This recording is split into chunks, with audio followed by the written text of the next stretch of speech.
Donc Jean-Pierre Besse, pour aborder la question de la déportation dans un collège, on pense évidemment tout de suite à l'idée de faire venir un ancien déporté pour témoigner dans la classe.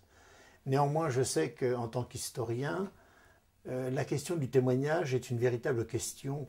Vous me disiez avant qu'on commence à enregistrer, le témoignage n'est pas l'histoire. Est-ce que vous pourriez situer à la fois l'importance du témoignage des anciens déportés et en même temps par rapport au travail d'histoire que l'on conduit auprès des élèves, les limites peut-être de ces témoignages? Oui, alors je dis bien que les témoignages, ce n'est pas l'histoire, mais pour faire l'histoire, il faut bien des témoignages. C'est tout le problème que vous soulevez, justement, de savoir comment utiliser le témoignage. Le témoignage est pour l'historien obligatoire. Avantage de faire venir un résistant ou un déporté, mais prenons un déporté dans une classe et de lycée. Vous avez dit en collège, mais on peut les faire venir aussi au lycée. Donc faisons venir un déporté dans une classe de l'enseignement secondaire. Bien. Ça a un gros mérite, c'est qu'il apporte un témoignage humain. C'est-à-dire que les élèves vont avoir devant eux un témoin qui est en même temps un acteur. Ce qu'il va raconter, il l'a vécu. Et il l'a vécu, et c'est le cas de le dire pour la déportation, dans sa chair. Donc ce qu'il va transmettre aux élèves va obligatoirement avoir une toute autre portée que ce que le professeur peut raconter, ou même ce que l'on peut lire. Un témoignage qui est lu en classe n'a pas du tout la même force et la même portée qu'un témoignage avec le témoin face à l'élève. Deuxièmement, je pense que le témoin qui vient dans la classe, et il faut choisir un témoin, un déporté, j'allais dire, isarien, local, va aussi, parce que généralement il a été déporté en raison de son activité de résistance, je dis généralement, on ne parle pas, on en parlera peut-être tout à l'heure, des déportés raciaux actuellement, mais un déporté politique ou un déporté pour résistance va donc aussi parler de lieux et d'endroits que les élèves connaissent. Et donc, j'allais dire, pour pendant une heure et demie, tenir en haleine une classe, et les collègues savent bien ce que c'est, il est évident qu'un témoignage qui donne à la fois de la vie et qui parle aux élèves parce que c'est des endroits qu'ils connaissent, va avoir une portée considérable. Néanmoins, un déporté ne parle que de ce qu'il a vécu lui, qui n'est qu'une expérience fragmentaire de la déportation, non? Oui, alors c'est bien justement, c'est aussi les limites, comme vous le disiez tout à l'heure dans le début de votre question, c'est les limites du témoignage. C'est-à-dire que le déporté va parler de sa déportation. Et on sait très bien qu'il y a à peu près autant d'expériences de déportation que de déportés. Si les journées pouvaient paraître les mêmes, en fait, on ne les vivait pas du tout de la même façon. Et deuxième problème, le déporté va livrer un témoignage qui, comme vous le dites, peut être le sien et fragmenté, mais qui est aussi le résultat de la mémoire collective. Et là, on aborde un autre problème que vous souleviez, qui est celui de la mémoire. Car le témoignage en 2005 a été, en fait, totalement reconstruit. Quand je dis qu'il a été reconstruit, c'est que comme toute mémoire, on sait très bien déjà qu'il est sélectif. Dans le témoignage d'un déporté, il y aura des choses qu'il racontera, il y en aura d'autres qu'il ne dira pas, parce qu'il les a oubliées ou parce qu'il ne veut pas en parler, ou parce qu'il veut les oublier. Mais il y a aussi dans son témoignage tout ce que les autres lui ont apporté après. C'est-à-dire, en fait, on passe de la mémoire individuelle à une mémoire de groupe, celle des déportés, pour aboutir enfin à la mémoire collective, qui est celle qui a été construite par des gens qui, eux, n'ont pas connu la déportation, mais qui aussi la racontent au travers de témoignages de gens qui l'ont connue. Dans tous les cas, le témoignage d'un déporté n'est qu'une partie du cours de l'enseignant, parce que le travail d'histoire comporte un certain nombre d'autres éléments. Par exemple, un déporté n'a pas forcément, absorbé qu'il est par sa propre dramatique aventure, il n'a pas forcément des éléments d'analyse que l'enseignant d'histoire, que l'historien doit apporter à la compréhension des situations. Oui, alors ça c'est une autre limite de la réception d'un déporté dans une classe, c'est qu'il faut aussi à tout prix que cette venue soit préparée. Soit préparée, soit avant, soit après. Mais je crois qu'il y a deux démarches. Déjà de faire remarquer aux élèves que ce n'est qu'une personne qui va venir et qu'il y a eu de plusieurs centaines et plusieurs de milliers en Europe, mais déjà plusieurs milliers de déportés. Donc il y a un exemple qu'il faut interpréter comme un exemple. Deuxièmement, je crois qu'une fois que le témoignage a été reçu par les élèves, il faut le mettre, je dirais, en perspective, c'est-à-dire leur montrer à partir de là quel est le travail de l'historien et quel est le travail du professeur d'histoire. C'est-à-dire qu'on n'écrit pas l'histoire avec un seul témoignage, on confronte les sources. Deuxièmement, il faut bien dire aux élèves, leur faire comprendre. Je crois que là, il y a une approche, alors, même pour un élève de troisième, il peut le comprendre. La façon dont on fait l'histoire, la façon dont on écrit l'histoire, la façon dont on construit l'histoire, et tout le problème de la mémoire. Or, actuellement, pour tous les sujets, et pour tous les sujets, disons, d'histoire contemporaine, on sait très bien que la mémoire joue un rôle essentiel. Donc, je crois que la venue d'un déporté dans une classe doit être un cours qui est extrêmement préparé. Et j'allais dire, ce n'est pas de la perte de temps, mais il faut bien savoir que c'est une illustration et c'est un point de départ à toute une réflexion avec les élèves sur ce qu'est à la fois la déportation, mais aussi la mémoire, mais aussi le témoignage et enfin l'histoire. Au printemps 2006 doit sortir le premier manuel d'histoire franco-allemand. Est-ce que le thème de la déportation fait partie des thèmes abordés dans ce manuel? Et est-ce que vous avez des échos sur la façon dont les historiens allemands analysent ce phénomène? Alors là, j'avouerai que je n'ai, dans l'état actuel de mes connaissances sur le contenu même de ce manuel, je ne peux pas répondre à votre question. Il y a, en ce qui concerne maintenant les historiens allemands, c'est évident, énormément, j'allais dire, d'ouverture et de recherche qui font que la déportation est maintenant présentée en Allemagne, mais bien sûr, de façon totalement différente qu'elle peut l'être par nous, mais elle est en train de rentrer dans l'histoire en tant que telle du peuple allemand et dans l'histoire de l'Allemagne. Il faut bien, là encore, savoir que les problématiques ne peuvent pas du tout être les mêmes d'un côté du Rhin et de l'autre côté du Rhin. Est-ce que vous pourriez situer, peut-être avec quelques chiffres, l'importance du phénomène de la déportation dans notre département? Oui, alors, faut savoir déjà ça va paraître tout à fait surprenant, il est déjà difficile de connaître à l'unité près le nombre de déportés dans tous les départements. Alors, je résume grosso modo. D'abord, il n'y a pas eu plus de déportations ou moins de déportations dans le département de l'Oise que dans le reste de la France. Je pense que d'ailleurs, personne ne s'est encore livré à ce genre de statistiques, je dois le dire. Je vous signale qu'il y a qu'1 ou 2 ans maintenant qu'on a à peu près la liste de tous les déportés français, grâce au mémorial, le livre mémorial qui a été préparé par la Fondation de la déportation. Mais ce que je veux dire, donc, on tourne autour de 700 déportés dans le département de l'Oise. Avec ce que je vous disais tout à l'heure déjà pour les résistants, il y a des gens qui ont été arrêtés dans le département de l'Oise, je pense pour la résistance communiste, mais qui, avant 1940, n'habitaient pas le département de l'Oise. Et puis il y a des gens qui ont été arrêtés dans le département de l'Oise, mais qui, lorsqu'ils sont revenus, quand ils sont revenus, n'ont pas remis, si j'ose m'exprimer ainsi, les pieds dans le département de l'Oise. Donc disons que le chiffre est d'environ 700. Là-dessus, la moitié, disons, à peu près, sont revenus des camps.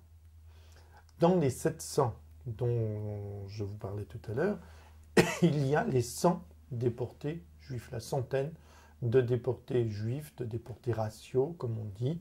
Et là, vous le savez, alors là, le nombre de personnes qui sont revenues est extrêmement faible. Ça ne doit pas dépasser, je pense, la dizaine et même en dessous.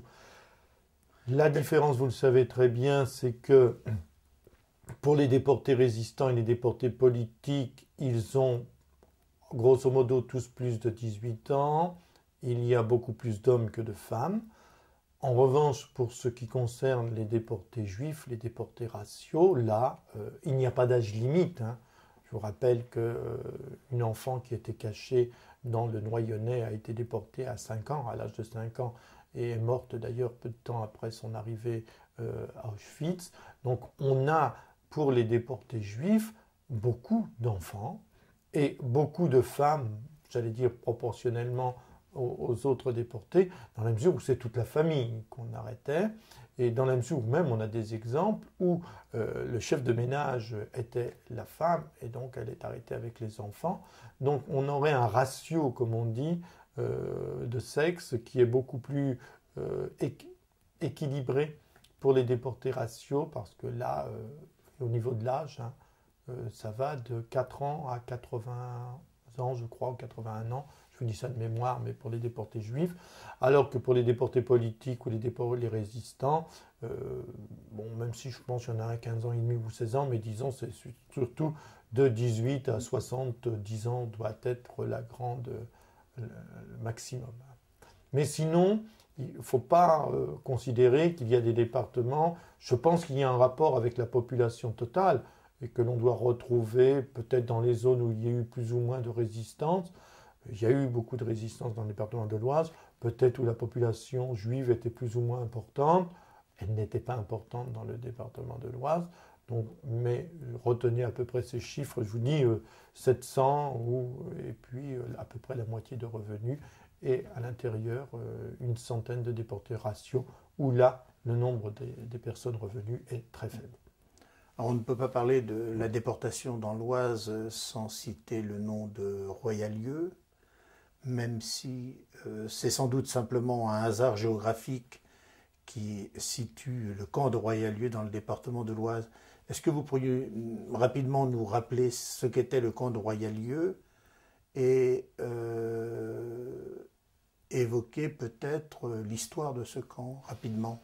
Oui, rapidement. Alors bon, le camp de Royalieu est une ancienne caserne dans lequel militaire, qui est situé dans la ville de Compiègne, qui était situé à l'époque à la limite de la ville de Compiègne, légèrement à l'extérieur, mais qui maintenant est dans la ville de Compiègne vu l'extension géographique de cette ville, qui donc était un bâtiment militaire qui a été utilisé dans un premier temps pour mettre des prisonniers de guerre, d'abord des prisonniers allemands puis des prisonniers alliés, et qui a été transformé en camp d'internement, c'est un camp d'internement, en camp d'internement allemand. Alors, on a mis d'abord des prisonniers politiques, en particulier des communistes et des juifs, et puis d'abord le premier train de juifs parti pour Auschwitz est parti du camp de Royalieu en mars 1942. Quand vous dites camp d'internement, c'est-à-dire centre où on regroupait